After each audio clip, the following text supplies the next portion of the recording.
bụ ibe ekele m unu Igbo unu ga-amụ unu ga-azụ unu ga-eri unu ga-ama mma makwasịkwa mma n'elu mma ekele m unu nruru Igbo anyị na-ebute ozi mara mma site ụlọ ọrụ nke a na-akpọ Procyon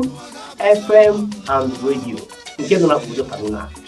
O nwere ike ya mara maka ya mana m na-achịkọta ajụ na ife ọfụrụ batara na Kaduna anyị a ihe njipụta nri ihe a ka anyị mara na ụmụ Igbo nọ ebe ha nọbọchi ike ebe ọ bụla ụmụ Igbo nọ afọ anyị na-adụ ụda na-adụ igbo ụda na-adụ ụda ka enyi anyị kelekwere m unu ga-esi unye ike n'ihi na Chineke emerụ ka mụ na gị na-abụ efu na ike ụbọchị nke anyị na-ewetara na ozi a site na ụlọ ọrụ nke gbanwere n'afọ ya ememe egwuregwu anyị na-ebutere unu ka a na-akpọ Anyị Bụ Ndị Igbo. Anyị bụ ndị Igbo ihe anyị kwesịrị iweta n'ime ya ka nkụ o duru nkata na-awụfu awụfu nke izizi bụ ime ka anyị mara na asụsụ anyị agaghị efunata maka ndị Igbo na-amụọ nwa agụọ ya afa na-efuna n'ihi nke a anyị ga-ama na omenala Igbo pụtara gasie ike ile anya na Naịjirịa niile taa ị ga-afụ ụmụazị anyị a na-azagharị ha dị iche iche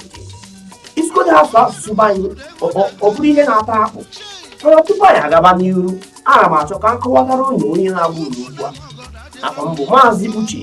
nke a na-akpọ Uduakpuenyi na ama egwuregwu ọzọ nke a na-akpọ Countryside. Ndị ọzọ na-akpọkọ m na ama egwuregwu dị iche iche na-akpọ m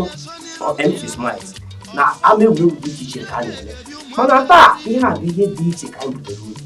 biko achọrọ m nọrọ ala gee m ntị ọfụma n'ihi na ihe anyị na-ebutere uru taa mụ na gị na-abụga na-eme ya na-ekwu ọ na-adaba maka ndị Igbo sị na anyịpụta mma mmiri ọnụ na-egere ọgbọ ọkụkọ ịchọpụta n'ụta Naịjirịa ya taa ụmụazị anyị ịza n'afọ ha na anya ha ịhafụ onye isi ntakịrị afọ gị ọ sịrị na afọ m bụ Jem Moses biko bụ afọ Igbo ihe ụtakịrị dị ya ọ sịra gị bekee isi na ọ nwekọ si dọla agbagwoju anyị anya ma anyị na-achịkọ ọtụrụ ụlọ na program nke anyị wetara ụlọ na anya ụlọ ọrụ a ka program ya bụ ịnọrọ na-ege ntị ọ na-atọ ụtọ ka nwaala Igbo ihe ụtakịrị ike ụra akịkwe nara gị onye kwesịrị omume Igbo anyị isi ụtakịrị mee nka ụtakịrị isi dị nri Igbo sef ọ naghị ahụ ya bụ ụtakịrị nwa agbọghọ ego mkpụsịbụdị nnukwu isi dị nri ka esi esi nri omenala anyị a na-anachi onye kwesịrị imebigodo so anyị na-achịkwa na ebe egwuregwu aga na-ewetara unu ihe gbasatara ụmụ Igbo maka ndị Igbo bụ ebe ha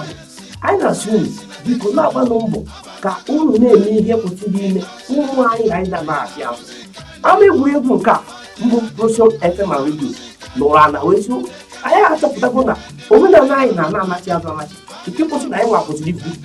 maka na Igbo bizizide n'ebe niile azụ ịchọrọ ịmara ebe anyị nọ na-eweta ihe a ngachịkwata ụlọ ka na-akpọ ọnụ nọkwara nọkwasị ike na-agwa ụlọ na program anyị nwere juru nkata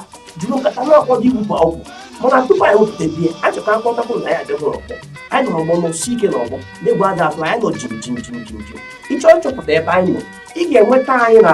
www.procyonnews.com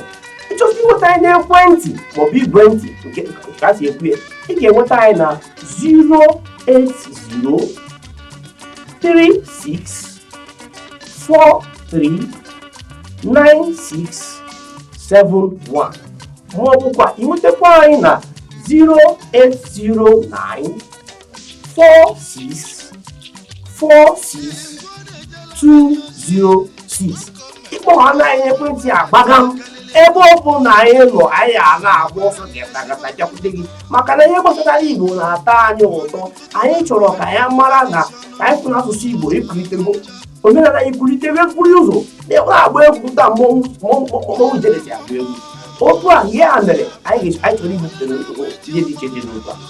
anyị ga na-abịa na-eme ka ebe ọ bụrụ ụlọgoro n'Enugu ụlọgoro n'Ọnịcha ụlọgoro na Lagos anyị ga na-abịakwute unu kpọrọ ụlọ ngwa ọrụ anyị bịakwute n'ụlọ ka anyị ekwu okwu ọdụka ikwuo ibute ruru ka ụta ga-esi eme ka ihe niile na-aga biko ekwekwela ebe ọ bụ na ịnụ n'ụwa ka anyị Igbo maọbụ asụsụ Igbo wee fuo ekele m unu